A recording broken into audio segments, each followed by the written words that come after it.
Hey everybody, welcome to this week's episode of Hold the Mic. We are your hosts. I'm Ryan Shead. That's Ian Sherman. Brother, how are you doing? What's up, Doe, man? How you feeling?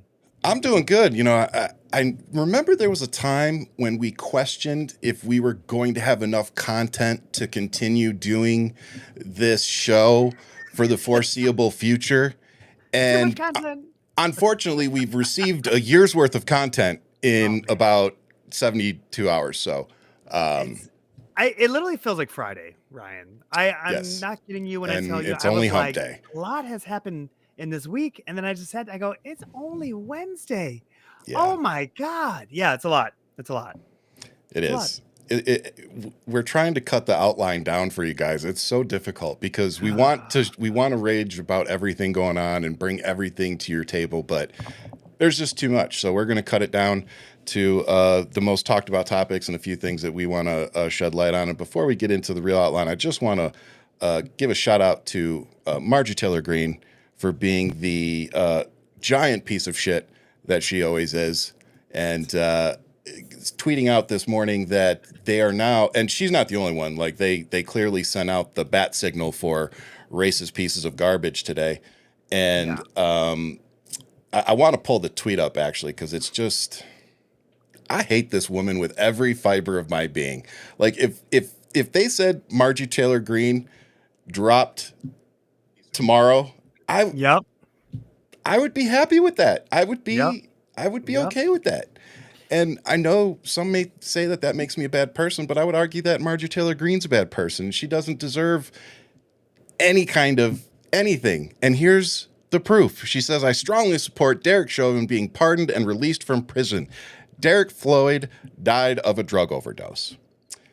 Well, unfortunately, that is not true. George Floyd. Did she say George Floyd or Derek Floyd? She said Derek Chauvin. George Floyd died of a drug overdose. Got it. Okay. Now, for those of you who actually give a shit, because Ian and I aren't trying to start a cult here on Hold the Mic, we just like to share information. If you look at the press release of George Floyd's death certificate, it literally says cause of death, cardiopulmonary arrest, complicating law enforcement subdual restraint and neck compression. Manner of death, homicide, not drug overdose. Now, he may have had drugs in the system. I'm not arguing that. I believe he did. But did they kill him? No. It was the knee to the back of his neck for 9+ minutes.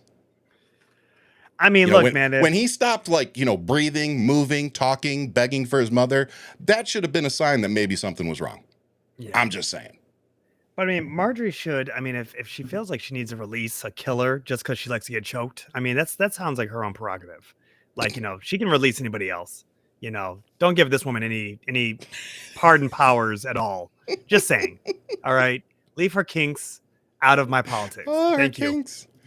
Oh, I wish she'd leave her kinks out of everything. Oh, and then, by the way, again, please go look this stuff up. I wish I had time to show it all to you. Marjorie Taylor Greene got destroyed yesterday on the floor because she used a photo, and then a Democrat brought up the actual photo and was like, "Here's the actual photo. You're photoshopping shit." That trolling was so and good. She's literally trying to hit the gavel and be like, "No, stop! No, you're yeah, bitch."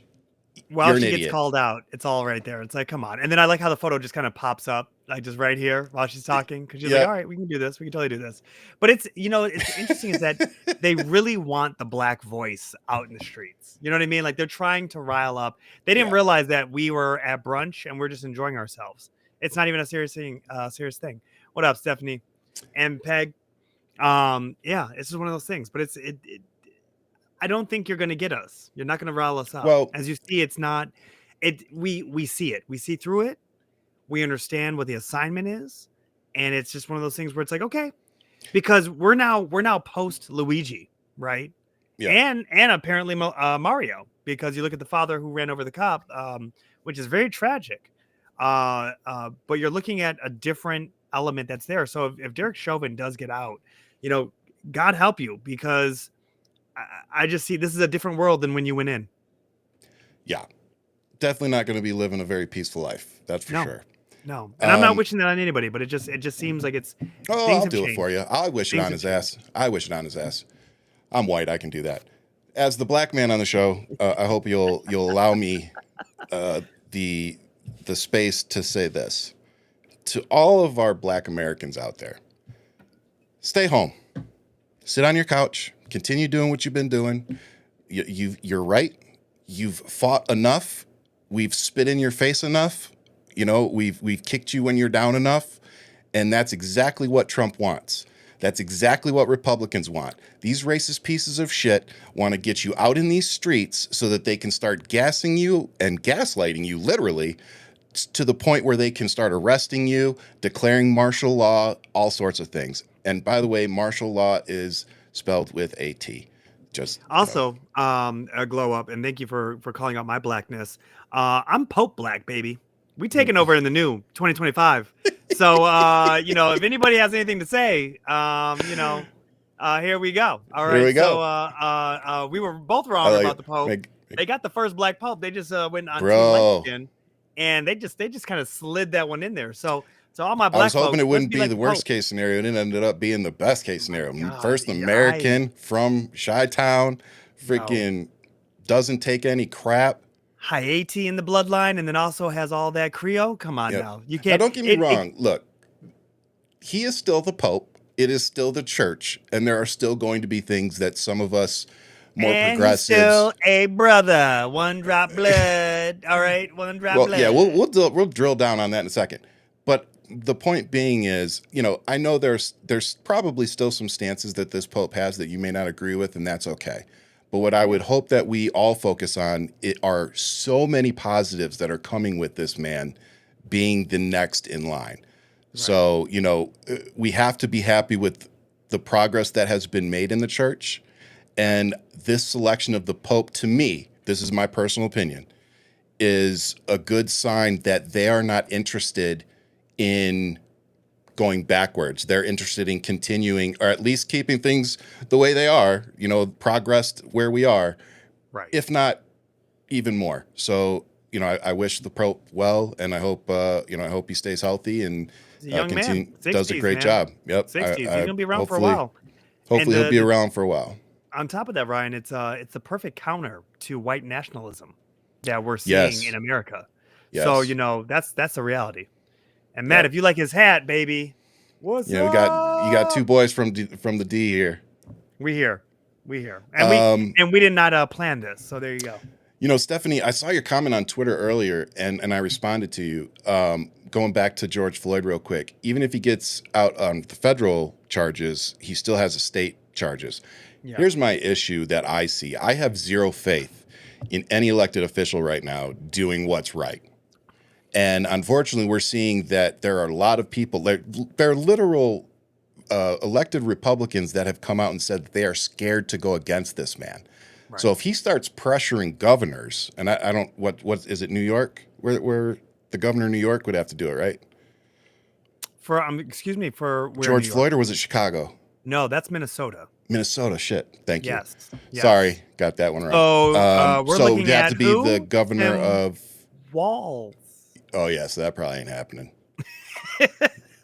So that one probably ain't happening. But so now you can smile, Ryan. You can smile a little bit. There you go. I mean, hey man, you know what I've learned from the last year? Never say never. Never say never. But I will acknowledge that it's very slim chance that Tim Walz does that. Yeah. But at the same time, so regardless of how that plays out. This is just food for the base, and we know it's Marjorie. She looks like a fool most of the time. So anytime she opens her mouth, we know what we're getting from that. Look, I've left my professionalism at the door. She looks like a fucking cave woman. Every day I see her, that's all I fucking think about. That's all I see. And then I see her posts. I read these posts, and it's like, you are a cave woman. Yeah. Like, you literally think like a basic ass cave woman. Yeah, they've actually pulled her face up next to what Neanderthal looks like back in the day, and it's very similar. Very. Yeah. Yeah, she looks like she crushes rocks with her forehead. Absolutely. Flintstones. She's a Flintstone. Oh, man. Speaking of crushing rocks, I don't know how What? that I don't know how that transitioned. Where's that about to go? Yeah, I don't Crack. know. Like, Okay. No. Speaking of, you might have seen that Michigan Representative Dingle fell asleep today. Was that in Michigan? That was our Michigan representative. That was in DC. That was the state representative. Oh wow. Yeah. Wow. So, I mean, she's like 71 or something. So hey. Oh, I thought it was the we've all man. been there. Oh, I saw something else. No, that's his wife replaced him.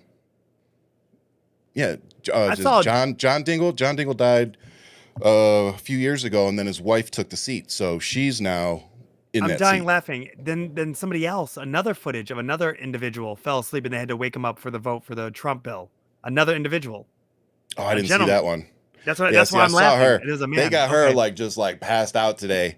And I said, look, when you're not snorting cocaine and Adderall like Marjorie Taylor Greene and Donald Trump, it's a little tough to stay awake. Wow. Yeah, that's the thing. Am I wrong? No. I mean, the ketamine. I think Marjorie's more of a drunk, but her and Pete. They literally got her. Do you know they got her on mic on the floor making a wine order as she's getting ready to do one of her crazy ass speeches? This was years ago. She's like, yeah, none of that box. She literally goes, yeah, none of that box wine shit either. They got it on a hot mic. She's just a hot mess. She is just literally a hot mess. I can't. I mean, she does not had to tell them don't get the box wine. That was. They know her style. They know her style. They see her. She feels seen. Oh, sweet baby Jesus. Oh my God, it's so good. Oh, it's not telling us how many people are on. You notice that? I don't see anything. I'm not in control. That's a first. I'm just here for the party. Yeah, well, we got to change that. Let's move on to what everybody's talking about. What I want to talk about. Yes. Hopefully, what you want to talk about. I don't. You don't? Wow. Let's do it. Fuck you. Anyway, we're doing it. $400 million airplane being gifted to the United States that will also somehow go with Donald Trump when he leaves office. Not sure how that is a gift to the United States. So before I go into my aircraft mechanic bullshit, your thoughts? There's no such thing as a free lunch. And if you're talking about 400 million, that's an expensive ass free lunch. And I only think about the deals he's making. I do find it as a parody that you're sitting here, the same man is talking about whoever stands with Hamas as a protester has to be kicked out of this country, yet he's hanging out and dealing with and receiving gifts from the bank of Hamas, which is Qatar. And if I could just say the word, I just couldn't even say it. I had to jump over that one. So if he's willing to get in bed with, and you see how quickly things are changing, the tariffs move away from Syria. He's now doing, his little World Star tour through the Middle East, and he's getting really comfortable and buddy with everybody. The fact that the Saudi prince had a McDonald's fast food truck on a semi truck dropped off as a pop-up shop for him tells you everything to know of what dumb fat Americans look like. The Saudi prince brought McDonald's on a food truck and set up outside the palace. That's where we're at. That's knowing your enemy. That's knowing your enemy. Boy, they know they want cholesterol to do. And the parade. The parade. He got a with nice cyber parade. trucks. Oh yeah. And well, my favorite was the horses next to the the beast. And was it the horses were next to he had his actual top general horses riding next to, or the guard riding next to the US beast, So I got a question for you, bro. Yeah. Didn't Saudi Arabia help Elon Musk purchase Twitter? Not only that, didn't Saudi Arabia help fund 9/11? Well, I mean, that's going back a ways, but yeah. But no one wants to talk about it. But yeah, go ahead. Didn't Musk then use Twitter to help Trump get elected? Mm-hmm. Didn't Saudi Arabia give $2 billion to Kushner on the way out? The last administration? The first go around to his investment firm. Uh-huh. and help buy his bad investments of businesses. Yeah. Yep. And didn't Trump have a whole bunch of records and files at Mar-a-Lago and still have meetings with them? Yeah. For the last 4 years. I'm wondering what they loaded up on Air Force One before they took this trip. Just saying. Only Epstein knows, but we'll find out. We'll find out. Yeah. Yeah. So to think about what I say. To think about for a $400 million gift, you and I laughed about this because it's like the whole concept of it is that Air Force One is 40 years old. So yes, it's an old plane. I got that. The current one that's there. But you had Obama in it. You had Bush. I mean, think back 40 years. That's how many presidents have been in it. It takes Trump, this Nepo baby, who hasn't really generated real success until now, has literally been gifted this plane that's going to cost easily $1 billion to take it apart, reinforce it, do all the things that you know exactly what needs to happen to it, to then make it the standard of what a 40-year-old plane is. So that's $1.4 billion. Am I correct now with that price tag? And it's the Americans that are going to be paying that $1 billion with taxpayer dollars. Well, to then gift it to him afterwards. I've been thinking about this for a solid 24 hours because again, you know, all of our community already knows that I was an aircraft mechanic for years. Yeah. So this is kind of in my wheelhouse. You know, it's just what I find interesting and whatnot. So knowing what the Air Force will have to do to that aircraft, you know, as you were just pointing out, to make it airworthy to fly the president around.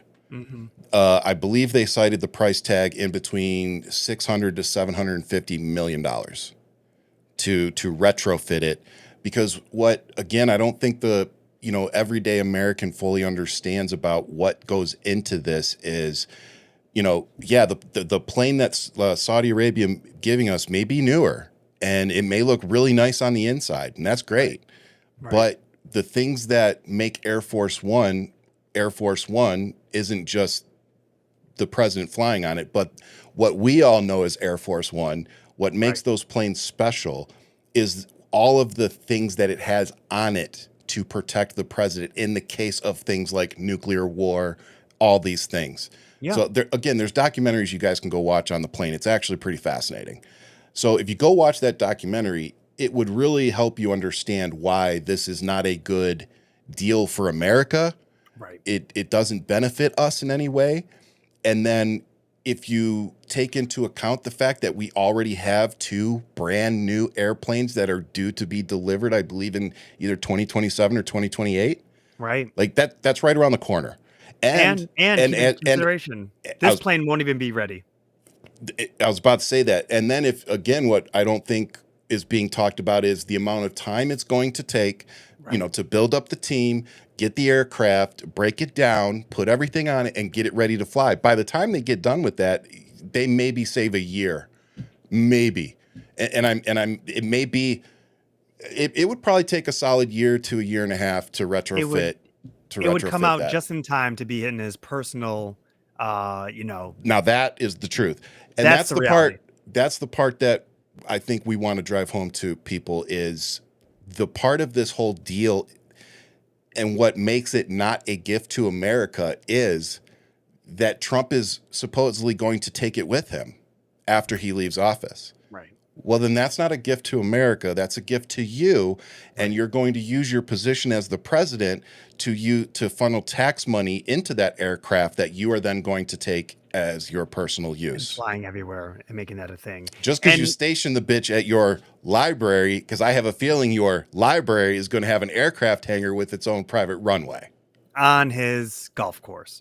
And here's the thing that I want to know. Why is no one talking about the golf course that is going to be there in... that too. Everybody's talking about this airplane. It's 10 years old, Stephanie. It's a 10-year-old Boeing 747. Yeah. Sorry, but no one's talking about this golf course. The amount of money there. Things going into this, bro. So many, and everybody's focused on the plane, and he's gassing people up. But I mean, this is Trump. He knows how to just like spin it. You know, Do you have any more? Do you have any more info on the golf course though? The amount of money that they're going to spend on it? Well, so I'm just what the part of the deal it is. They are going to spend, so for the golf course itself, Trump and that's a good point too. We've already paid for the 2 planes that Boeing are doing, you know, so why should we funnel another almost $1 billion facts into this aircraft again that isn't going to stay with the office? If it was going to stay with the office, I'd okay, it still doesn't make a ton of sense to me, but okay. I could at least accept that it was a gift to the office, right? Mm-hmm. But what makes this even shadier and weird is you're taking it with you. It's just so wild to think about where that's all kind of going. All of it. Yeah. Well, and again, just moving on to what else is going on, he's making, so the plane is coming from Qatar, right? Mm-hmm. And he made a deal with Saudi Arabia to bring in apparently billions of dollars in new business, as well as Saudi Arabia has apparently placed the largest order with Boeing aircrafts ever. I believe it's over 100 aircraft that they have committed to purchase, supposedly. I'll believe it when I see it. That said, I sure do hope that Boeing doesn't try to, you know, cut any corners trying to fill the largest order that they've ever had, seeing as they were struggling to, you know, fill 5 aircraft a year. Yeah. Hopefully they don't, you know, try to avoid having to pay to recertify any systems by claiming the system didn't change and, you know, things like that. All I got to say is I'm waiting for Starlink to take over on a number of these things, especially with the FAA and how New Jersey is shut down. And I'm waiting for them to really sneak in Skylink. Well, they're That's already gonna be the biggest thing. I believe they're already, if he hasn't gotten the contract already, he's going to have it within 6 months. Right. They've been prepping for them to come out and say it. And again, it's just more crooked bullshit. Yeah. You know. Yeah. It really is. I watched 2 documentaries over the last 48 hours actually that I hope you'll. We only have Ian for a little bit, so I'll stop wasting time. But I watched the documentary on Lance Armstrong, and I watched the Netflix documentary on the Liver King. Because I never really followed the Liver King, I just followed the controversy, really. Okay. And so I was really interested in the backstory. And it was like, watching it, it's like, you guys are frauds. Like, you're all fucking frauds. Like, even when the Liver King started talking about when he was a 16-year-old, he was working at GNC, and they used to bring back, you know, half-empty bottles of stuff, and they used to have to refund them the money, claiming if it didn't work, they could bring it back. So he would take all those empty bottles from his store and go to another store, do up fake receipts, and turn them in so he could get the money. So he was robbing GNC. He was committing fraud. So I was like, you've been committing fraud since you were 16 years old. Like, it's just built in your fucking DNA. It's who you are. It's just there. It really is who it is. You know, Lance Armstrong, you did that shit for over a decade. Yeah. You doped, like insanely doped, and doped all your teammates for like a decade. And what I realized, and what this just encompasses for me is, this is Trump. Yeah. This is Musk. The reason that these people got away with it for so long was because everybody was tied to it. Everybody was making money off of them. So if you go look at Lance Armstrong, he didn't get caught in the middle of it. He got caught after the fact. He was done racing for the most part. I think he came back for he was coming back for one race and then it all blew up. But for the most part, he was done with his 7 Tour de France's. So everybody that had sponsored him, everything leading up to it, they had all made their money. They made their money off of him. Yeah. And then on top of it, then he had all these contracts with the companies, you know, basically morality clauses that, you know, if you cheated, you know, you're done. So not only did he lose all of his contracts, but they came back and sued him saying that he never should have gotten the money in the first place because he was a fraud. Yeah. This is who Americans unfortunately tend to look up to. They tend to look up to these people that are mythical, and it's like, oh, Liver King. Yeah, he was juicing more than most bodybuilders do. Right. Like, it was insane.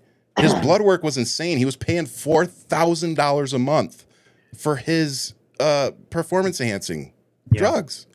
Well, and he's selling supplements, liver supplements, to people online who think that if they take those supplements, they're going to start looking something like him. Right. And it's all bullshit. You know, anybody with a brain or that's been exposed to bodybuilding, the gym, you know, anything, you could look at that man and know without a fucking doubt, with that gut, that he was abusing human growth hormones. Right.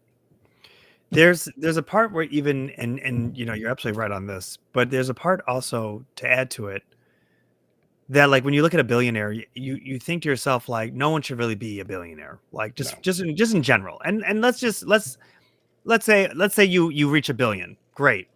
I think you won the game. But to have that other amount of wealth, you have to think about what it actually takes. It's not genius that's there. It is the exploitation of humanity. Yes. Because there's child labor that you're thinking about. You're thinking about the fact of, like, the fact that the cost of living is where it's at, but there's no paid wages that are meeting the mark right now. When you look at the system and you look at even with these tariffs and how everything's just kind of been unfolded, you look at how the system has been really rigged. And I'm going to use that term because you look at how people took the jobs that were actually there, the jobs that our grandparents had, that they could then have a livable wage, plus have their home, and then possibly a summer home or a cabin, something to escape for the weekend, something to create. And we talk that way because more so we saw it in Michigan, where everybody had a job there on the assembly line, but then they had their weekend getaway on a lake somewhere away from the big city. And when I say that to you, when you look at how that changed and when that changed, you look at how they capitalized on the fact of moving all this work somewhere else. Now, when you talk about just as simple, if this tariff thing was going to be in full-fledged taking off and say it's working, great. There's no way they're building factories here in the same time frame. There's no way that they're training workers to do the jobs here. None of this stuff is even feasibly possible. So when you look at the fraud of somebody like Lance Armstrong, you look at all these people that are glorified, put on a pedestal. Trump has never been successful, but he's always played successful on TV. So therefore, it's embedded in people's minds. They think that what just unfolded with China is a win. All it is a pause for 90 days. They said, we'll lower some numbers down. We'll do a pause. The realistic view here is, how do we find an exit that Trump can claim victory and China can claim victory? And then it's like, where are things at? But realistically, it was a dick measuring contest. And China's like, look, if I pull my money out of your country, your system, you're going to see a massive crash. So let's really get to the bottom of this and talk about it. And there was rumblings. There was talks that during negotiations, China got up and walked out. Well, they came out after the fact and said that Trump lied. He goes, they basically came out and said, not only did this deal not increase prices on China, but it increased prices on Americans by 25%. On you. China came out after Trump tried to claim this great win and clarified. Yeah. Actually, no, you got screwed. You're now paying 30% for Chinese goods. So your Make America Great hat that's made in China now, and we're being affected 0. Yeah. Congratulations, Trump. Yeah. Like that's my issue is he's creating all these fucking problems and then acts like he's going around with the fire extinguisher. Yeah. But it's like, look, we can go back to 6 months ago, and anybody with a functioning brain and eyeballs can tell you that things were not this insane. Things were not this unstable.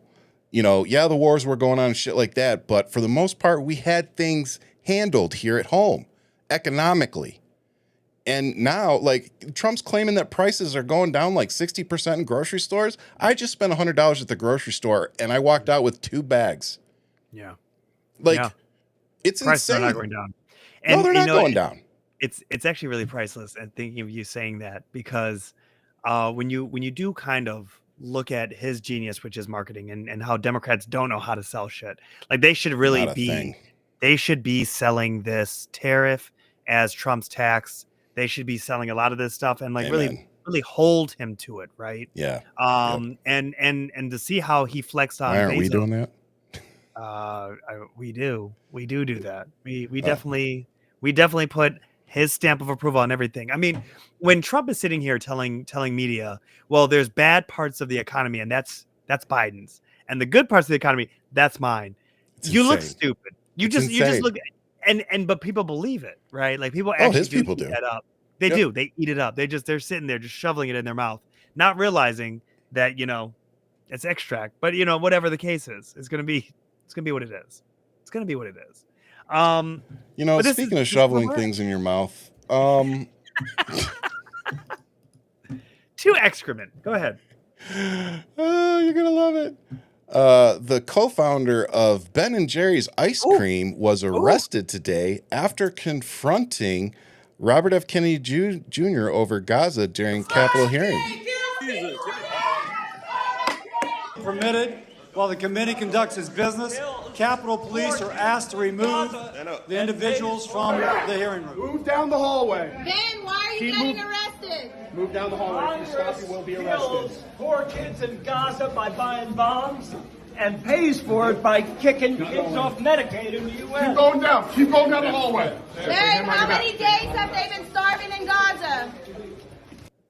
I mean, man's got a point.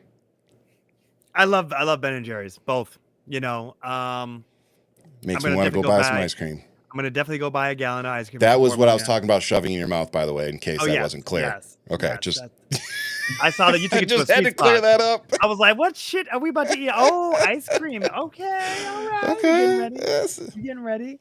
Mr. Transition over here. Yes, but it's wild to me because of how gray all this is, and I think I even text you about like, the Ministry of Health lied on their numbers of who was being killed, and it's like, okay, we need to look into this more. Yeah. But we've always called that it can't be trusted. It's Hamas. We already know. So here we are dealing with terrorists, and we're dealing with the fact that I'm actually looking at this from a different standpoint of how nervous is Netanyahu watching Trump do this little parade tour through the Middle East, because Trump's only as good as the last person he was just hanging out with. And he's getting all of the view of his Muslim brothers now. But he's also pressuring certain countries to try to work with Israel. So in reality, but Trump's over there doing some of Netanyahu's bidding. I think it's different. I'm gonna go as far as to say Trump ain't doing nobody's bidding but his own. He's enriching his own pockets. He's doing it because he's got a vested interest. Because the thing that is happening in the Middle East is that Saudi Arabia wants to normalize and start partnering with Israel, because Israel is considered the San Francisco of the Middle East, right? They're the technology they're on the forefront of. They're the ones who are really leading the way, making all the progress. MBS, he sees that and he wants a part of that. Now, granted, what kind of like lock stock deal does he want to make with Israel? I don't know. I'm not there with him. This is the same guy that kills, journalists in Turkey and dismembers the body. So I don't know what kind of deals he really wants to make with Netanyahu. But what I do know is that Trump is making deals where he's only enriching himself and his family, and that has to make at some point Netanyahu nervous, because Trump's making deals to try to get which he did, the last American hostage out, where he didn't go through Netanyahu. He stopped messing with him. He started doing his own deals. And so this is really pushing things aside, where it's like, it's getting interesting. I'm just saying there has to be a little nerve factor for Netanyahu. I don't think it's Netanyahu's bidding that Trump's following. He's definitely flying solo. The thing that all these world leaders need to realize is that they can't trust Trump. Yeah. You can't trust a con man. No. Trump's going to do whatever's best for him. And if that includes, abandoning our allies, bombing he's going to do whatever's best for him. And sometimes that does include throwing in as much shit against the wall in terms of news and stuff like that to try to detract from what he's actually doing. Which he's and great that at. happens He's a really lot. Great at. Yeah, he's really great at. And this is the part where I'm talking about it.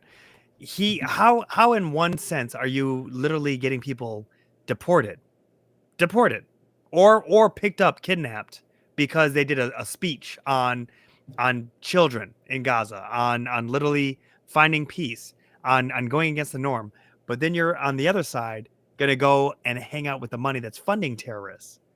And then because now you're getting enriched by them, you're going to be building. So it shows you that there is no moral ground. This man is only here to be bought, and that the White House is for sale. That's it. Yep. He's selling access. That's clear. Complete. Yeah. His Anybody that doesn't think he's selling access, I see when why you see the for him. movement of his coin and you see who's paying, and then that person can just show up at a dinner and say, by the way, I have this many coins of yours. That's granting you access. Yep. That's the favor that he wants. Well, I mean, it's like the $5 million, gold card, get into the country. Hey, you can come as long as you got $5 million. You know who usually has $5 million? Criminals, drug dealers. Speaking of. I knew it was coming. Go ahead, I knew it was go. coming. No, go. No. This is you. I just knew it was coming. I just wanted to be you for a day. Speaking of, how's it feel? How's it feel? I feel like we're married. I'm finishing your sentences. Okay. Oh God, it's only going to get worse. So apparently, Trump has approved some of a Mexican cartel's family to be granted access to America. Didn't we just talk about that duality? Didn't we just say that there's those parallels? Yep. So I'm assuming, what's 5 times 7? My God. Because 5 times 5 is 25. So 35? Yeah. $35,000. Or $35 million. I'm sorry, $35 million to get seven people in the United States. But he's evicting, without questions. He's kicking out a 16-year-old little girl. Yep. Kicking out 16, kicking out 3 and 4-year-olds with cancer. Oh, but the white farmers from South Africa. I was about to say, I was waiting. Take it. Go. I'm just, at some point, I really am looking forward to Americans saying, go back to Africa to some white people. I am looking forward to that moment coming out, but go back to Africa. What? I say it to Musk all the time. Oh my God. I know you do. It's really interesting. It's really rich to see in South Africa that they're claiming that this is racism of what's happening to the people of South Africa that are colonizers. When you look at the basis of just why they are there and the apartheid that actually took place there, it's really quite telling to see how this whole movement played out. And then you look at the factor that Trump gave them this access to America. You look at the small moments of where he really is trying to reinforce or do exactly what they were talking about by bringing in people so they could have people who vote for their demographic. So if you're bringing in these white South Africans, until how long can they vote? How long can they be a part of our election? Sure. Do you know what I mean? Well, I'm just asking a general question. Yeah. And it's like, I want people to just think about it. We don't need to have an answer right now, but realistically think about it, because we know there's chutes and ladders for any immigrant who's looking for asylum. This was just, they were granted access to America. And from my understanding from this deal, they're going to be granted access to America. So it's going to be really quite telling to see what the numbers and how things change. Yeah. Again, it just tells me that it's all bullshit, right? Yeah. It's never been about doing it the right way. It's never been about the processes. It's been about access and money. Yeah. So it's all bullshit. Pam Bondi for doing anything. She's received nothing but money from the Qataris and throughout her career. So her palms are very dirty. And I'm going to say it again on this show. We need to take receipts, and we know Ryan's good at it, but we need to document every single person who has stood by, backed up, or even has been affiliated and even assisted this administration, because there needs to be a hit list. And by that, I mean prosecuted to the full extent of the law come 2028. Yep. Top down. and I'm going to add on to that, and this is my personal add-on. I feel like I'm going to keep saying this for the weeks and months to come. Yeah. Please stop talking about impeachment. Like, we're not there. We don't have any viable path to impeaching this man and succeeding right now. Yeah. We might get it through the House, and that would be tight. But you're never going to get it through the Senate. Right. And for those of you out there saying, "Oh, we're going to take back the Senate in the midterms and we're going to impeach him," no, you're not. And let me tell you why. Because you would need probably 5 to 6 seats in the Senate. Democrats would need to win 5 to 6 seats in the good, so that they have a little bit of wiggle room. Right. Then they would also have to have the VP slot so that they would have the tie-breaking vote, which that's not going to happen. So in my opinion, they might win 2, maybe even 3 seats. Mm-hmm. Is that going to be enough to get an impeachment conviction? I don't think so. And to me, it just makes the Democratic Party look weak. Coming out and just doing this again. You already did it twice. And I backed you both times because I thought it needed to be done. There needed to be a message sent that the Democratic Party at least does not stand with what just happened. And I was completely fine with that. But this is a different time, different ballgame. All right? Impeachment would be great, but there's no viable way. We're not going to win the seats we need. So we need to start being honest about what we can actually accomplish. And if you pay attention, what we could actually accomplish is taking Trump through the court system and actually applying the laws that we already have on the books. And he knows that, and MAGA knows that, and that's why they're trying to gut the entire judicial system. Right. Every day they're talking about impeaching any judge that goes against their agenda, because if you're going against the agenda, then you're definitely not going to be favorable to Trump when the time comes. That's why they're trying to discredit every court out there, even the Supreme Court. Yeah. So that they can do what they've always done, which is the fake news play.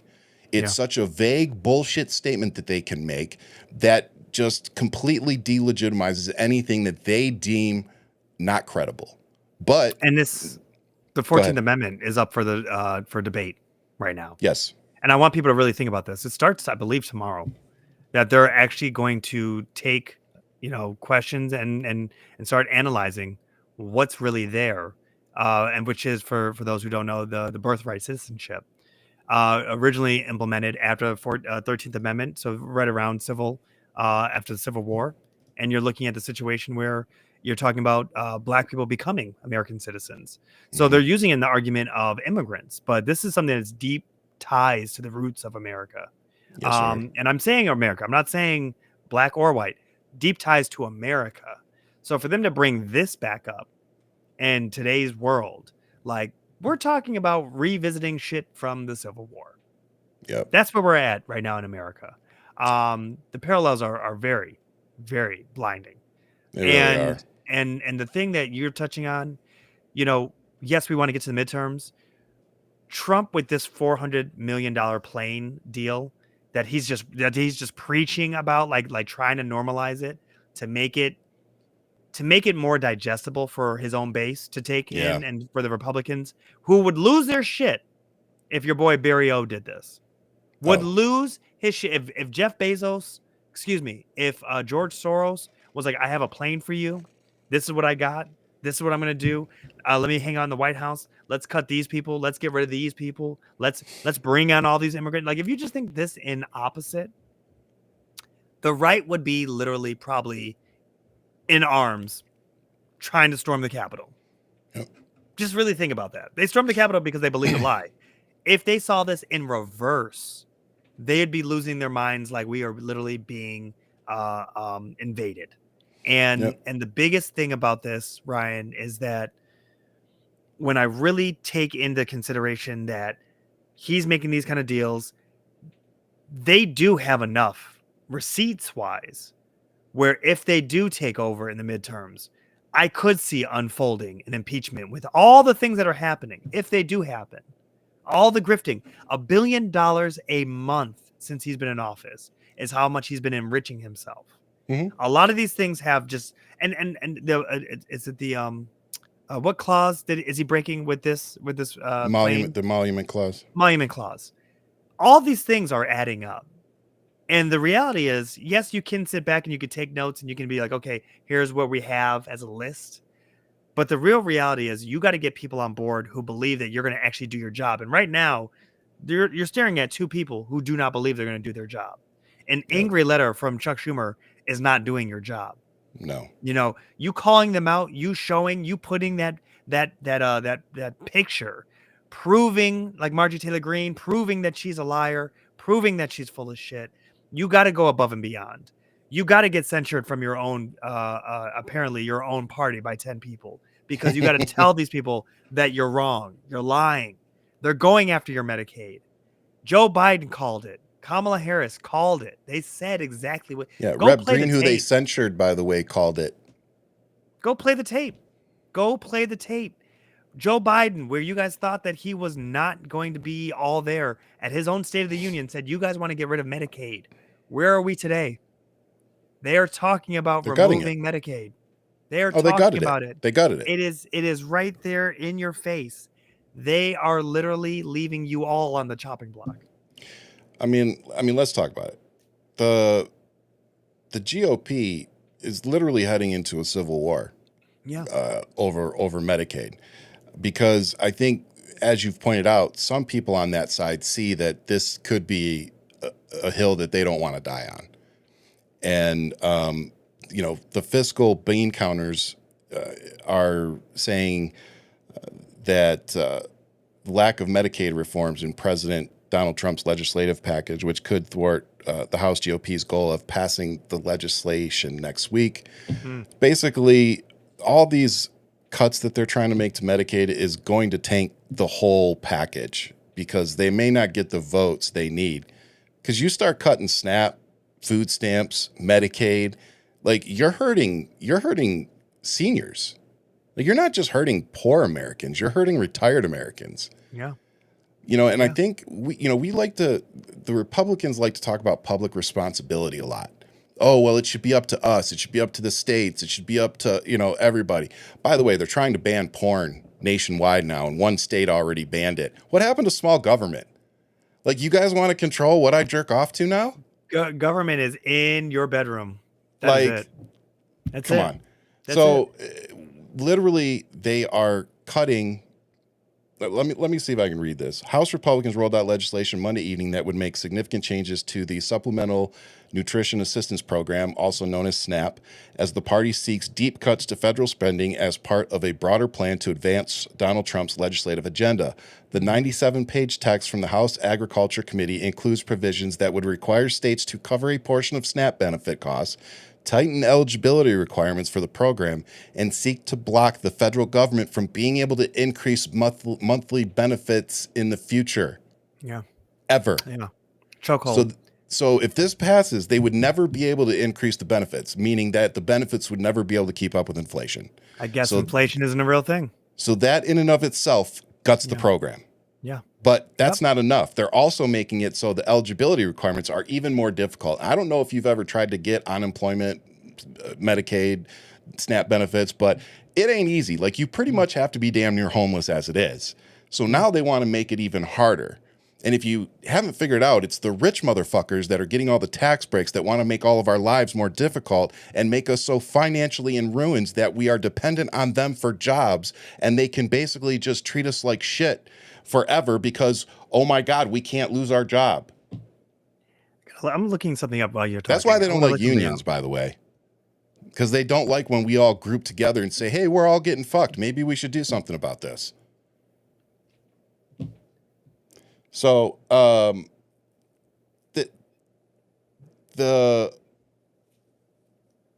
trying to see how much, I know I had how much exactly it was going to cost us. But basically what's happening is these tax cuts are going to cut money off of Medicaid, Medicare, all the stuff that they claim they weren't going to. And that's how they're going to pay for all of the shit that the pipe dreams that they sold, which is no tax on tips. You know, I wanted to real quick please. to what you were talking about with SNAP. So I just wanted to look this up. Yeah, please. So reports from 2020 indicated that in 9 states alone, approximately 14,500 Walmart employees are enrolled in SNAP. How many? 14,500 across 9 different states. Wow. So I just want people to think about this. Like, people who have jobs, show up, do their work. They have a job. They do what they need to do, but they are on assistance. And the saddest part is they probably voted for this. They probably voted to have their shit gutted. And it's just like, it's wild. 10,000 of those same people, 10,350 are on Medicaid. Yep. So this is the part where it's so toxic, where and I know that like you mentioned, the civil war happening within the Republican Party is that you have the Republicans who are here in like upstate New York who are literally battling with like Republicans who are in North Carolina, South Carolina, or in Florida. And it's like, it's 2 different demographics who are trying to deal with this climate. And they're like, I can't do this because I can't starve my constituents. You know who doesn't vote? Someone who doesn't eat. Someone who doesn't have the health care that can't show up. So why would you poison the well is my question. Yeah. So they're doing exactly what, you know, a lot of us on the left said what they were going to do. Yeah. You know, so you can't call us liars. You can't call them conspiracy theories anymore. You can't. You know, here's my other feels like question. Paul Revere. You know what I mean? We really were running. They're going to take your shit. They're going to take your shit. They're like, oh, fucking libs. They're going to take your shit. Yep. This isn't a woke agenda. These are just facts. Like, so here's a couple of my questions that I'd like to ask Trump supporters, MAGA, whoever. You know, you can ask people at maybe family dinner, piss everybody off. But if we're supposed to be making America great again, bringing manufacturing back to America, bringing business back to America, why are we going around the Middle East on this please do business with us tour? More importantly, why is it always Donald Trump gets into office and all of a sudden all these deals start getting done with Saudi Arabia? And for some of you who may not know, because I live in Arizona now, if you want to look what Saudi Arabia likes to do in the United States, they like to buy up farmland in places like Arizona and use up all of our water. And if you go, again, look it up yourself, the people that made the deal were the Republicans in control of our state. And they made a deal with Saudi Arabia that they could come in here and grow alfalfa for their livestock back in Saudi Arabia because they can't grow it. It's a very water-dense crop to grow. So my thing was, why not grow that shit in Mississippi or something where there's plenty of water? Why do you come to Arizona where we are literally like on a water shortage, a federal water shortage? Yeah. Why are you coming here and why is the Republicans giving them unlimited access to our water? That's right. Like to the point where the state had to go buy more water rights from the Indian tribes. Again, at least they paid. Go look this shit up, guys. Like, Saudi Arabia is not our friend. Yeah. I don't give a shit what Donald Trump says. You know, great. If they're going to do business, great. But this isn't necessarily bringing manufacturing shit back to here. Right. Saudi Arabia is not going to invest here unless they are getting something in return. So the question is, if it's not access, what is it that they are getting in return for all of these deals? Oh, and again, be a lot. We'll see how many of these deals actually pan out. Yeah, and the main kicker is a lot of this stuff is going to kick out on the back end on his way out or whenever there's a transition. Exactly. Because so it doesn't affect his presidency. They always plague the next administration with whatever the case is. And leave them battling something for 4 years that they can blame them for so that they have something to run on. And that's exactly it. And that's the playbook that everybody needs to pay attention to. Many Americans are just... No, but this is the part where it matters. And even, Biden actually went on the record saying it, that he should have done better with promoting his infrastructure bill. He should have been like, I did that. I made that happen. But that wasn't him. He's not brash like that. He has class. Okay. The fact that that's Trump great had to that have Joe his name Biden felt that way, but here's the problem. Now, past tense. Now. Past tense, great. Grass is always greener. But here's the problem with that.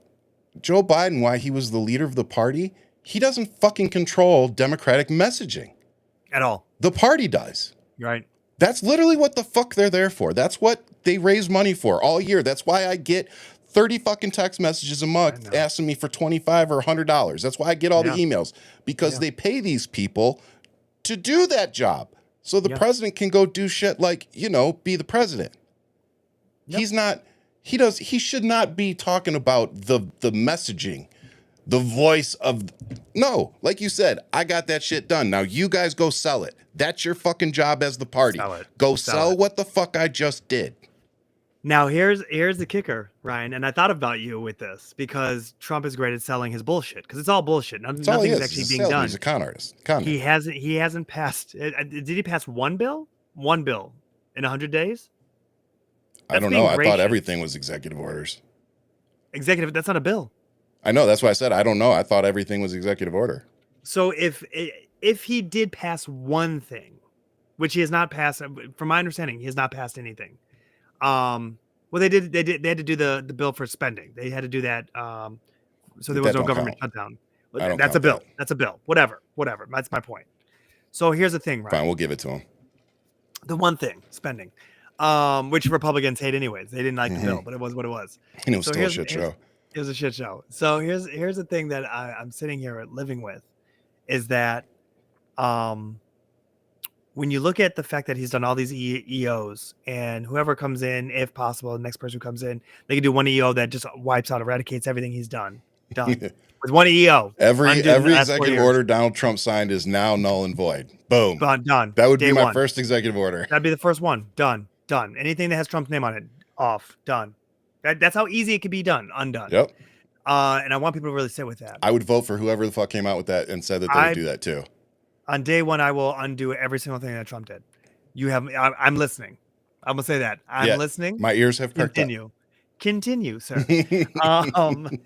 And when you look at the fact that he hasn't done one bill or anything, the part that kills me, and I thought of you when I found this out, is that his briefings that he gets. His first term, he went to 2 briefings a week. Okay. They're daily briefings, mind you. And his probably had like pop-up storybooks, you know what I mean? Like there was probably puppets, like there was like show and tell. I'm sure there was a whole performance. A whiteboard. Let me draw it out for you. As long as there's a Sharpie. For him to play with and smell. So since he's been president this term, a total whopping of 12. 12 meetings? 12 briefings the president has taken this term. Let that sink in. We're talking about intelligence briefings. Dude, what's happening? Even know what he's fucking signing. Let's call it what it is. He's not here. The cognitive decline is absolutely real. He's only golfing mainly, and he's pretending to be the one in charge. Yeah. Not saying that he's not in charge. No, he did what he came to do. He came here. He's murkying up all the water. Money for them. It's all about. And it's all money. About the grift. It's all about the grift. Everything is going to fatten his pockets. And this is why I say to you, Netanyahu, everybody made a deal with the devil thinking they could control it. Which one? This is a different individual. As in, no one's controlling Trump or Netanyahu. No one's controlling Trump. Everybody thought they could control him, and no one can control him. Nope. He is cut loose. He's got nothing to run for. He knows he's got nothing to run for. He can talk about it all he wants, but he's not running for a third term. And that's the biggest thing. That is the biggest thing. And when you look at this, 12 intelligence briefings, Ryan, let that sink in. Stephanie said crayon drawings. That's exactly it, Stephanie. Oh my God. So, and another thing I wanted to ask, if tariffs are so good, if they're going to replace income tax for Americans, why did Donald Trump have to cut $900 billion from Medicaid and other social programs to pay for it? I thought tariffs were going to pay for all this shit. So why is it that elderly people and disabled folks need to lose health care to pay for all of it? Yeah. So again, Estimated folks, $5 if trillion. if all these tariffs were going to do what Donald Trump and the rest of MAGA claimed, he wouldn't have had to cut $900 billion from Medicaid. That's right. And other social programs. That's right. That's right. You can't argue facts, people. You know, and that's why people don't believe in facts. They just sit there with their, head in the sand. And somebody reminded me of this, and I think it was something that my dad used to tell me, but a lot of us know it. And that is, don't listen to what somebody's telling you. Watch what they show you. Yeah. Watch their actions. So Donald Trump can say everything he can say he's created all these great deals with China and it's going to benefit Americans, even though China came out and said, no, not really. He can sit there and say he's making all these great deals and he's getting all these gifts for America that's going to benefit us. And no, not really. Who? So that's China. Who's Trump? Who? Yeah, we exactly. No Trump. The issue is this dude is a fucking con artist. Yeah. And the whole game is get in, get as much money as we can get, and get the fuck out. It's a bank heist. And that's all it fucking is, guys. Yeah. It really is that simple. He's not a good businessman by any metric. Right. Like, he's not out here making deals that nobody else could make. The only time he gets deals done is when there is crooked shit involved, when he has something over the person, or when there's something of benefit to him. It's not to benefit America. It has to benefit him. First, he gets paid first. It's really dawned on me that the tariffs are being used almost like a hit. And the reason why I say it is more like a mob hit. It's the guy who walks in and says, nice shop, be ashamed if something happened to it. Him coming in and using these tariffs, especially across the board, the way he did it, how he rolled it out. He's looking at whoever he did negotiate with. I mean, you look at the win that they had with Britain, where there was no tariff or a small tariff, like 1%, and now it's 10% tariff. I mean, basically they went back claiming to it's what a victory. Yeah, they pretty much went right back to nothing. It went right back to nothing. It was nothing, went up to something, and came back to nothing. And they're like, that's a victory. It's like, you didn't do anything. You solved the problem you created. Completely. And you're sitting here and you're literally looking at him going like, nice country, be ashamed if something happened to it. Film industry. When you think about how many people film all across the world, well, okay, how's this tariff going to work? So Hollywood moves everywhere. They do everything. This is the situation. They don't film in America. It's cost too much to film in America. So is it on location or is it in a soundstage? Well, if we could just film in the location versus building everything and then having it on a soundstage, why don't we just film it there? We could just get the permits. It would cost this much a day. Why wouldn't we do that if we want to have a scene in Paris? Whatever the case is, right? So if this tariff kicks in, who's going to be running to Trump to now pay him in buying his coin or whatever? This is the stuff where we have to be paying attention to.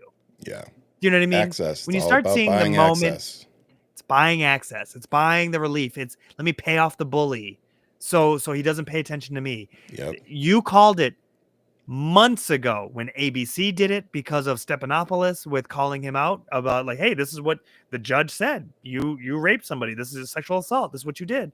And then he's talking about slander or defamation. It's like, no, this is literally, I read you what the judge said. It's not even my opinion. Yeah, this isn't me making shit up. The judge said. That's exactly it. And when we saw ABC pay it, we go, this is the start of something. Yep. All the millions of dollars that he's gained in lawyer, retainer fees.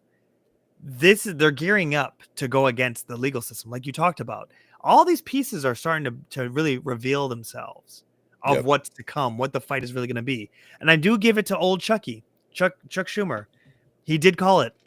It's going to come down to the courts with him. For now, it's going to come down to the courts. If we can get to those midterms, though, if we can get to those midterms, this is going to be the serious conversation that we have to have with our neighbors, with our loved ones, and with our fellow MAGA, because there is a crack in the system.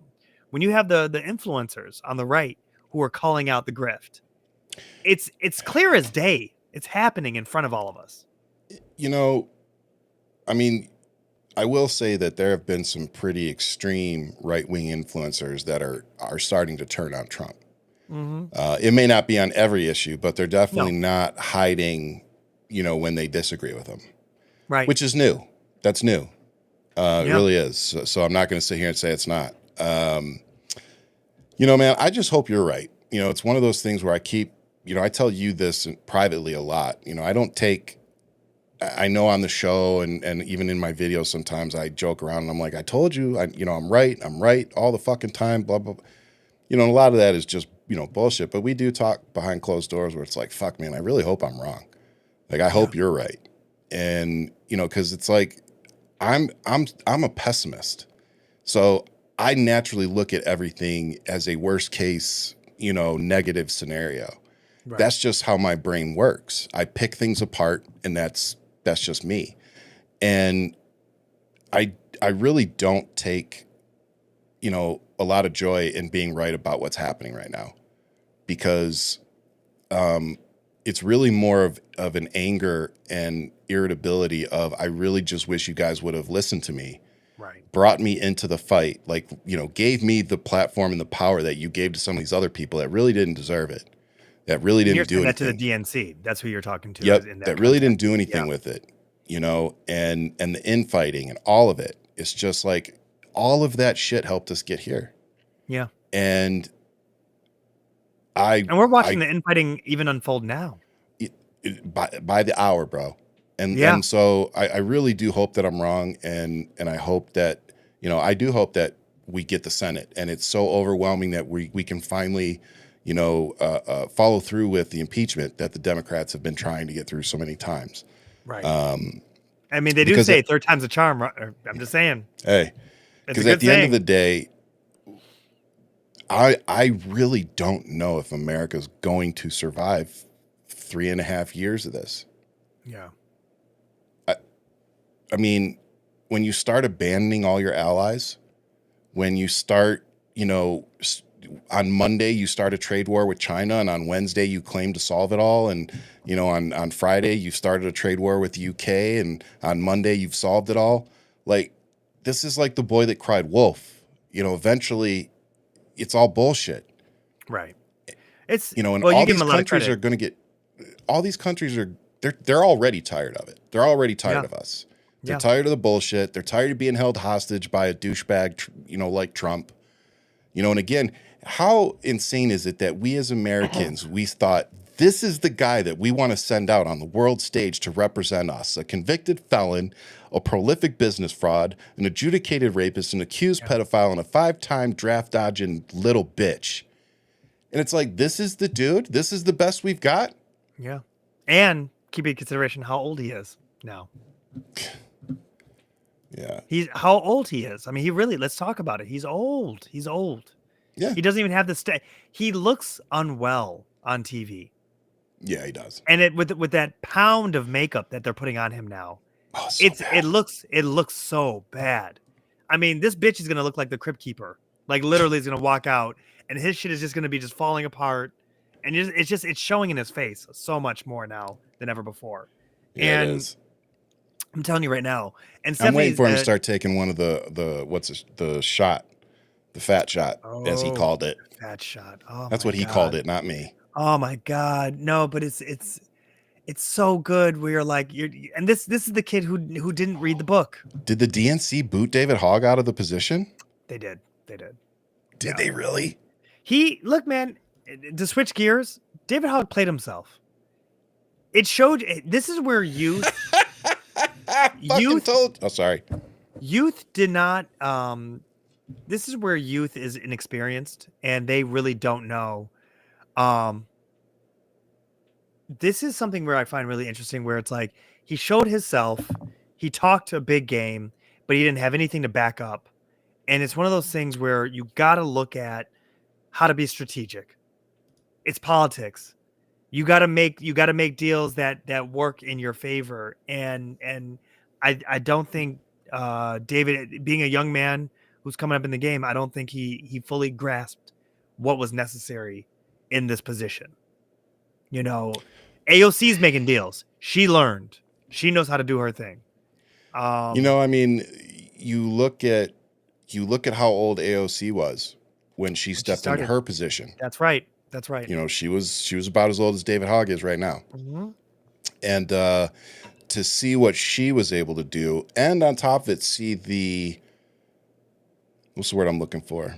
The criticism that she faced just being a young woman, you know, and I mean, I'll call it as I see it. She is an attractive woman, and it was like used against her in some weird way. Absolutely. And, you know, they try to weaponize it.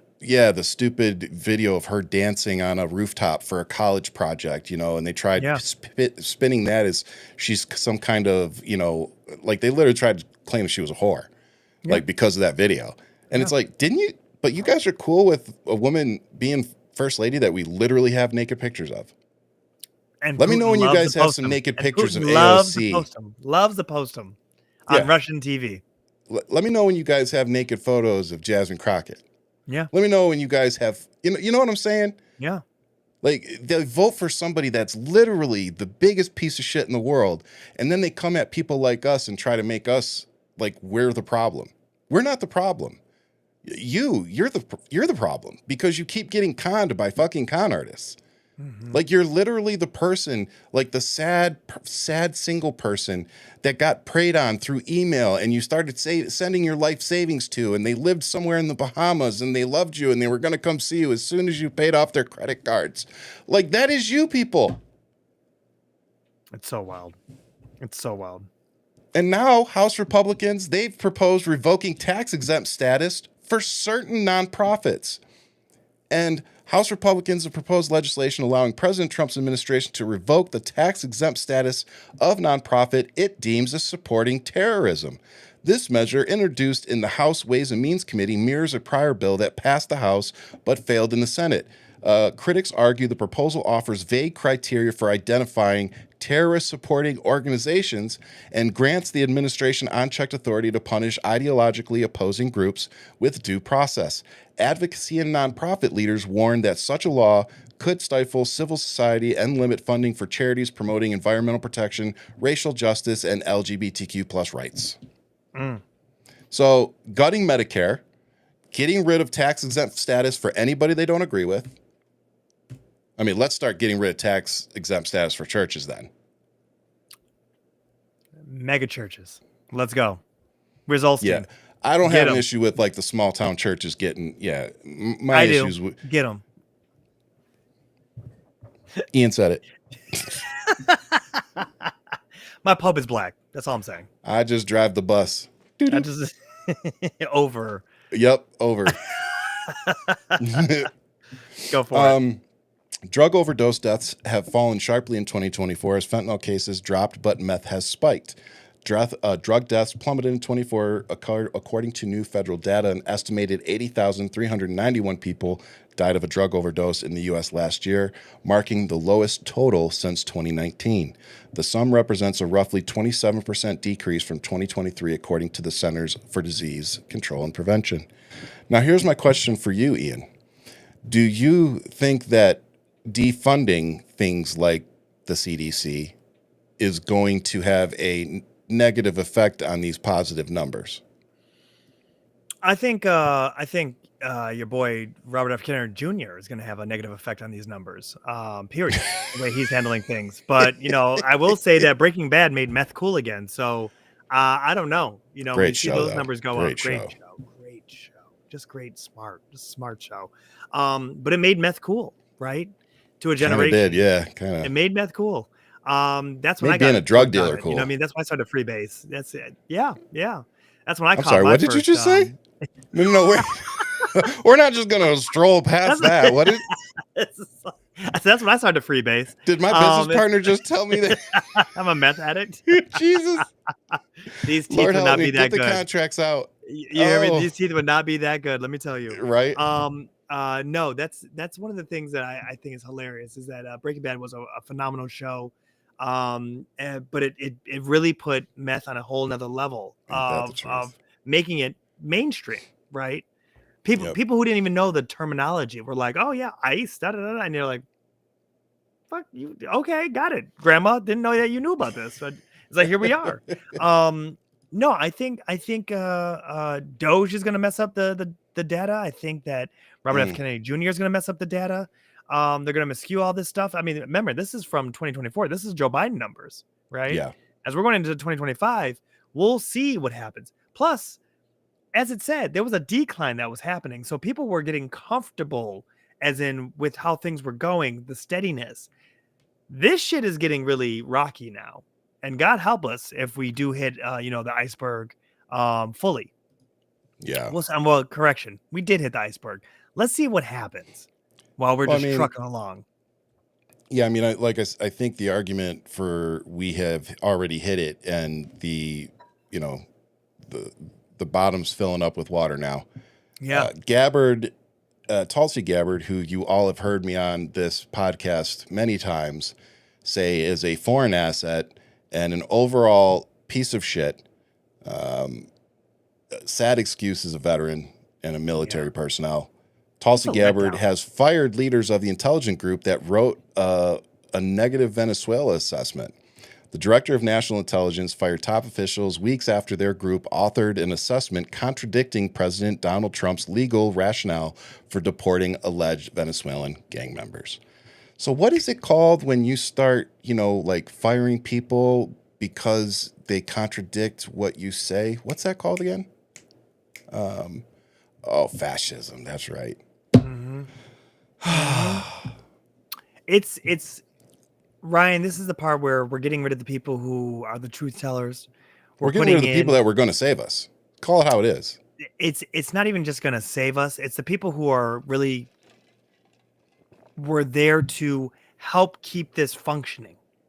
Because if you're surrounded by a whole bunch of yes men, it's going to implode. It's just going to come down on itself. Yeah. I don't give much weight to Tulsi to be the smartest one in the room.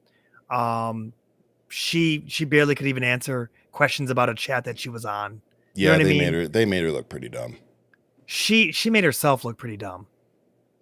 Wow. And the part that's there that I sit and I really am like analyzing like this government is that they're just stupid. Yeah. They're stupid. They're criminal, but they're stupid because they're not good at it. Yeah. And when you look at it, when you look at like an intelligent, like thank God, by the way, thank God they're not at that level of intelligence where it's like, oh no, they're taking over the world. No, they're just kind of more like Mr. Magoo stepping over themselves, like, and just like still getting by. But this is still a limping corpse. This is going to be Weekend at Bernie's by the end of it. You know what I mean? Like this is really what it's going to be. And and with her firing these people, you already know that the is it the ICJ? Where did your boy go from? Jack Smith came from the World Court, the World International, International Court, right? Yes, but he went back to it, and that that's where he left. When he left America, he went back to it, and or left his post for what was happening. He went back to it, and they are looking at Venezuela. They are looking at the Hague. Hague? Is it Hague? Hague. The Hague. So he went back to it. That's where he came from. He went back to it. And they deal with a lot of these situations that are Venezuela. So America's putting itself on the chopping block on a world court. Now, granted, we don't look at them because we have our own court system, this and a third, but who knows if the world turns against us? I would argue it's already in motion for sure. It's in motion. It is in motion. And we said it a year and a half ago. One of the worst things that would happen is if countries like China and Russia and they all got together and was like, what's one country we all want to see fail? And you see them. China, you know what I mean? Russia, and Iran all sitting together. And here we are a few years later, and they're all sitting at a table together, and we should all be nervous as shit. Laughing at Trump. I mean, they're laughing because they know that they can do whatever they want with them. Like, it's literally like the kid on the playground that you can go beat the shit out of whenever you want. Yeah. Like, that's literally what Trump is. Yeah. He's tough. He's not a tough guy. No. Like I said, take away his secret security detail, and he's a little bitch. Yeah. Same with Elon Musk. Take away his security, he's a little bitch. Take away his son, and he doesn't have his shield. Damn. You said it. Just call it how it is. Said it. I'm just, these people, they act tough, but the reality is that they are some of the most protected fucking people out there. Yeah. They sit there and they cry anytime something doesn't go their way. They play victim. You're not a victim. Like, you fuck people over every day. Yeah. I would literally argue that Donald Trump and Elon Musk have blood on their hands, literal blood on their hands. People have killed themselves because of the games that they fucking play with their businesses, with the economy, with federal jobs, all of it. People have killed themselves because of it. They've stepped on little man. They've absolutely built their empires off of the woes, the losses of little men. And they're only making it worse, guys. Yeah. Taking away people's Medicare, their Medicaid, making it harder for them to get SNAP benefits. Wilma chimed in on it. They're getting rid of also the free Narcan. Like, how many people has that saved lives? Yeah, we just talked about how, overdose deaths have decreased. What do you think getting rid of free Narcan is going to do? Yeah. Just like they're literally projecting that Trump's new beautiful bill is going to cost us $3 trillion. Is going to add over $3 trillion to the budget. Oh, is it 5 now? 5. Over $5 trillion, $5 trillion to our budget within the next 10 years. Yep. Like, this isn't good. He isn't helping us. No. Like, he isn't going to balance the budget. If you are going to start giving tax breaks to literally everybody, but simultaneously not coming up with another viable source of income to replace that lost income that you are now giving all these breaks to. That's right. Your deficit goes up. And as deficit goes up, interest rates end up having to come down so that you can counteract the economic issue. So literally what Donald Trump is doing is he's forcing us into a place where he's going to force interest rate to try to make the economic correction or the inflation rate. And that's not going to work. It's not going to have the effect that he's trying to make it seem to you that it's going to have. Our deficit is going to increase. It is not going to decrease. Right. Our debt is going to increase. Inflation is going to increase. Your cost of goods is going to increase. I mean, if he thinks he's going to tank the market, tank the system, and lower our interest that we owe other countries, and them just sit by willy-nilly, like they're not going to let it happen. They're not going to let that happen. They're not going to let it happen. No. Like, wars are started over money. Yeah. And if he's going to try to do what he always does, by the way, this is his MO. Yes, it like is. Donald Trump takes out loans, hires people for jobs, hires contractors, signs contracts, and then fucks them. Yeah. Like, that's literally this dude's MO. Yeah. So he's literally doing the exact same thing he's always done. He's just doing it on an international scale. Right. And unfortunately, too many Americans were dumb enough to give him a second fucking shot at it. And he's going to succeed now because he has nobody holding him down. He has loyalists. He's gotten rid of almost everybody in his camp that would have said no. The people that testified against him after the January 6th thing. Yeah. He's gotten rid of anybody that would stop him. So, you think the military's not going to listen to him when he sends out orders? You guys are depending on the military to grow a conscience? I hate to break it to you, but that's probably not going to happen. Yeah. Unless we get lucky and 5 or 6 generals at the very top decide that they're not going to listen to the president of the United States. Oh, the same generals that he's fired and put in place, loyalists, those generals? That's who you think is going to save us from the military? So, again, impeachment's not going to work. The military is probably going to listen to him, and we're looking pretty fucked right now. So we might want to stop playing games and stop all the infighting and stop all the bullshit because it's Donald Trump versus America. It's not Donald Trump versus the left. It's not Donald Trump versus the woke. It's not Donald Trump versus the LGBTQ community. It's not Donald Trump versus the black Americans. It's Donald Trump versus Americans. There's no other fucking choice. It's pick a side time. This is it. Like, this isn't a Ryan rant. I'm not losing my shit. I'm not cussing a lot because I need you to understand that this isn't just a show. This isn't just us trying to entertain you, make this funny. This is us begging you, as two somewhat intelligent individuals that pay attention, that we actually make this our job. Please, for the love of God, do some research on your own. Stop listening to Trump. Don't listen to MAGA. Don't listen to Republicans, because none of them are standing up to Donald Trump. Go look. These deals are not good for America. They are not good for Americans. They're not good for union workers. Right. And on top of that, by the time that it does come around, show's over. You know, Yeah. Once again, those factories they're talking about, this is going to bring back American jobs. Where? Yep. Who's working them? Who's do training you really want to spend $10,000 on a new iPhone? It's not happening. Yeah. It's just not happening. It's already ridiculous. But again, who's training these people? Yeah. Where's the programs that are set up to teach all these kids these skilled trades that we're supposedly going to require and that we're going to build all these jobs back for? Right. Because I'm going to tell you, there aren't many businesses and companies out there that are willing to dump $10,000, $20,000, $30,000 into an employee to teach them how to do the job. Right. We took that shit out of schools a long time ago, like shop class, wood shop, drafting class, teach you how to do blueprints and shit. Yeah, we took all that shit out because it's all about programming, mathematics, bullshit. Yeah. But now we need these people. Now we're running low on these skilled tradespeople, and we don't know what we're gonna do. It's great to talk about it. Oh, let's bring back skilled trade. Okay, but how are we going to train said skilled tradespeople?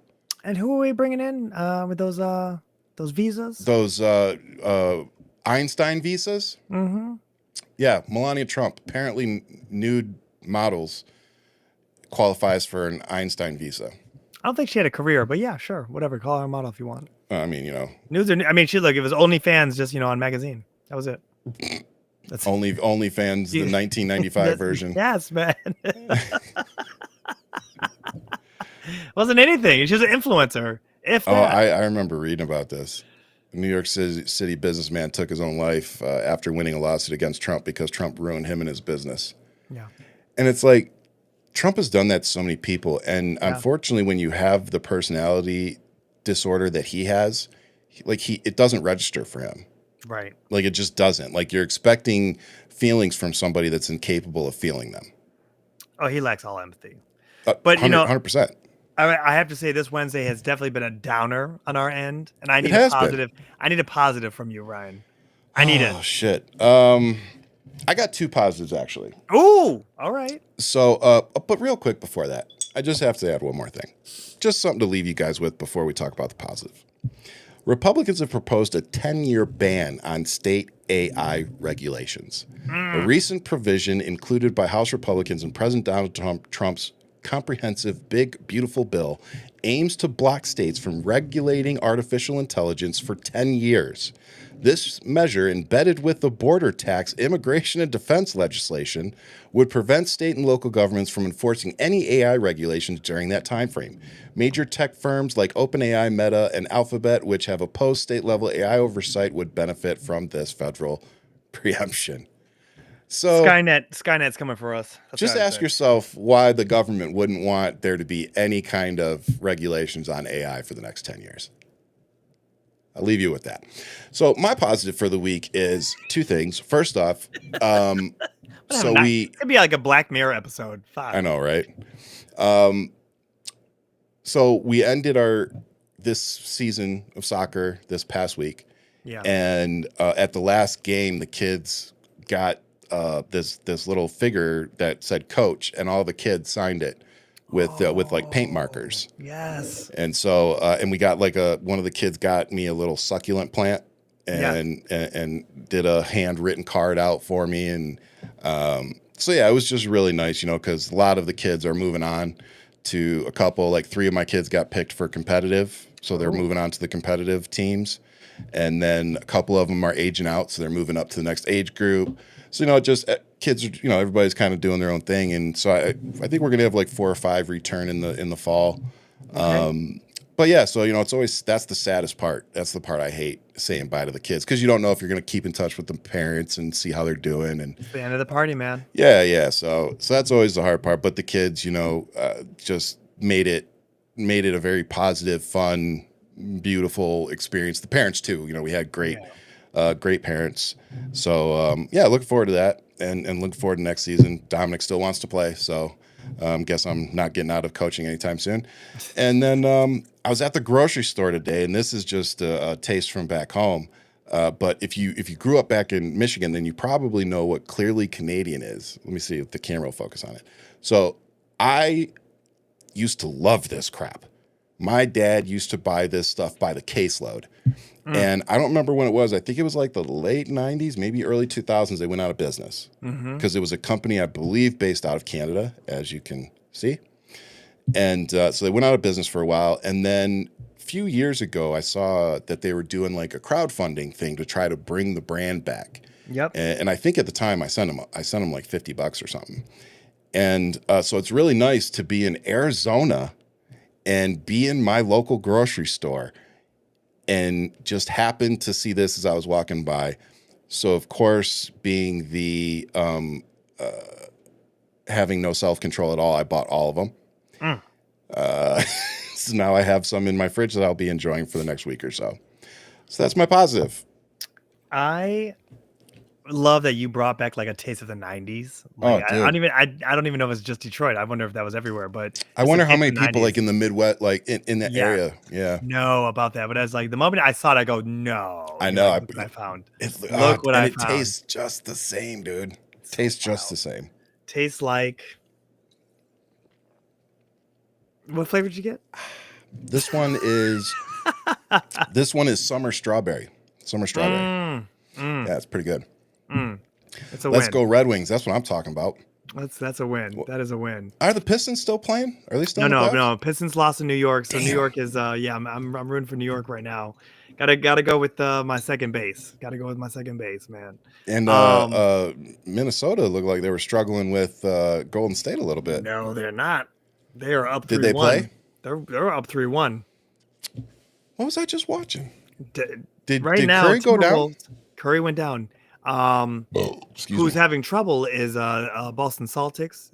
Tatum went down, and Timberwolves have blown through LeBron. They've blown through. Right now they're hurting, putting a hurt on Steph and the Golden State, and They're going to be a problem for a while.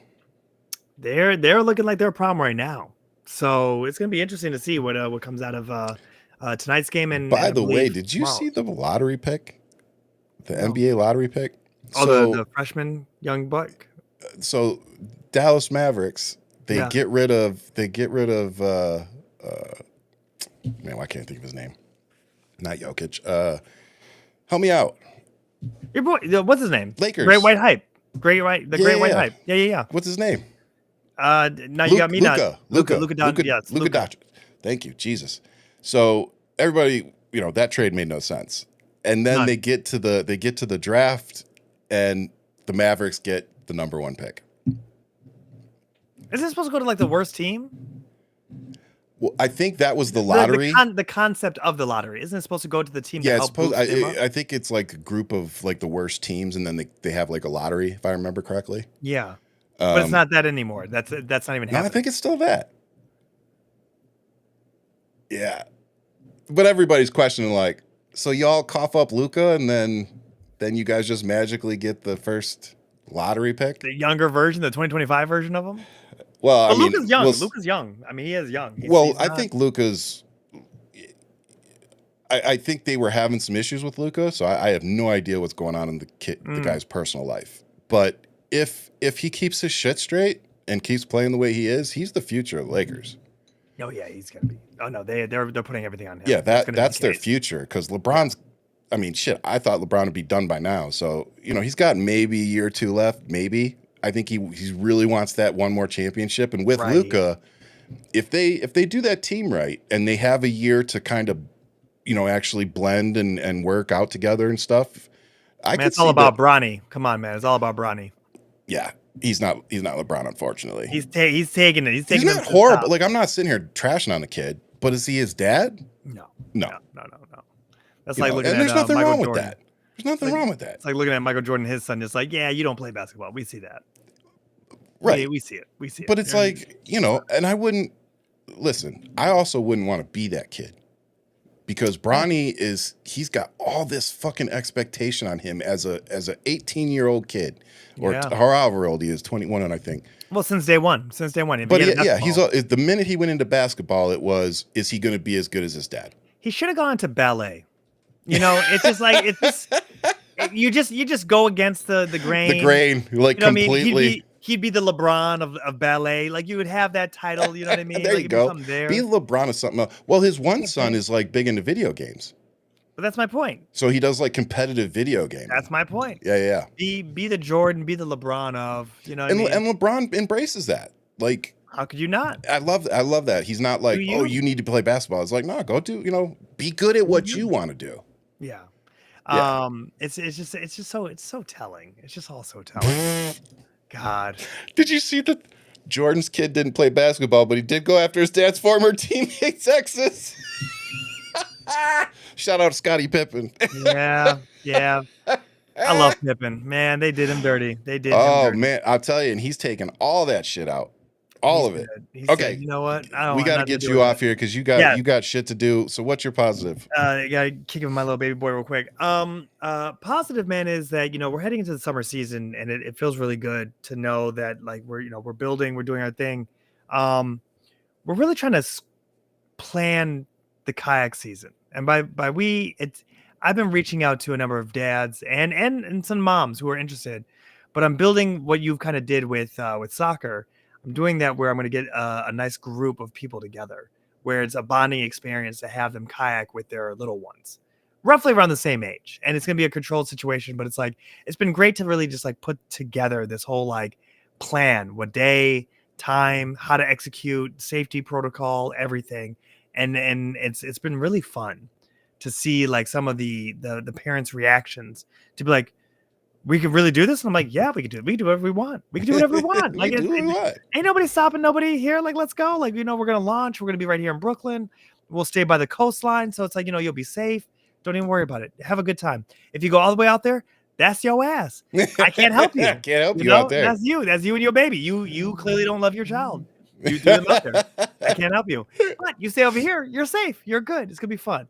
So it's we've been working on something where it's been a lot of fun, but it's like, some of these dads, I'm just laughing at this next generation of fathers that are coming up, because you see who used to party and then who was like a wallflower, and you're like, okay, we're bringing it all together, and it's really funny to watch that all mesh now. Yeah, and we're all in the same. We all ended up in the same place. Hey, we all ended up in the same place, and we all got a bum knee. So it's like, here we go. Let's have a good time. I'm telling you, man, a lot of miles on these tires. A lot of miles. So we're really enjoying it. But you know, it really has been great. And guys, like, subscribe, hit that notification button. We're doing this every Wednesday. As Ryan said, we're not trying to build a cult. We're trying to build a community. Yep. And we really want everybody to lock in and understand that this is therapy for all of us to get through this next 4 years, and that we really got to just, you know, talk it through and find a solution. But realistically, it is you know, you got to stay woke. That's the reason why that saying has been real and hijacked by the right, because they want you to be dumb. They want you to stay obey and really just do the bidding of obey. And this is the biggest thing right now. Stay woke, because otherwise it is obey. And you know, for a land of free thinkers and people doing research, you know, we got to do what we got to do, baby. So that's my 2 cents. To answer your question, Stephanie, yes, and the flavor will be tropical punch. But with that, no, brother, it's so good to be doing this with you, and I appreciate you making the time. Even, you know, I know you and the wife are dealing with newborn over there, and jobs and, you know, life. So no bags, baby. I'm doing good. You're doing all right. You still look pretty good for having a newborn. But just want you to know how much I appreciate you, brother, and appreciate your wife for allowing us the time, for holding down the fort while we do it. So she doesn't appreciate either one of us, so don't even worry. That's okay. She doesn't have to. I appreciate her. That's okay. You know, our wives get grace in this adventure. Oh yeah. But with that said, I just want to touch on what Ian said. If you're struggling with your mental health right now, that's to be expected. And what I mean by that is there's so much negativity, there's so much news coming out that, whether it's good or bad, it's just a lot to take in, and it might start messing with your head a little bit. And if that's the case, it's okay. Just remember that there's resources out there, and if it gets too much to handle, reach out to somebody. It's okay. It doesn't make you a weak person. Doesn't mean anything's wrong with you. It just means you had a moment, you need some help. And I speak for Ian and I both and say that we would much rather see you in our comment sections talking shit than reading about you in the newspaper. So if you need help, 988 is a good number that you can use for resources. So if you get to that point, it is completely okay. 988, there is no shame in that. So with that, looking forward to next week's episode. I'm sure it'll be so much news that we won't be able to pick which stories we want to share with you. But we do want you to please try to stay as engaged and informed as possible right now, because it is important that we continue to focus on what is happening. And hopefully we'll continue to bring you the stuff that actually matters here on Wednesdays. So with that, I'll leave you as I always do with much love. Keep fighting, but most importantly, make sure that you stay safe out there.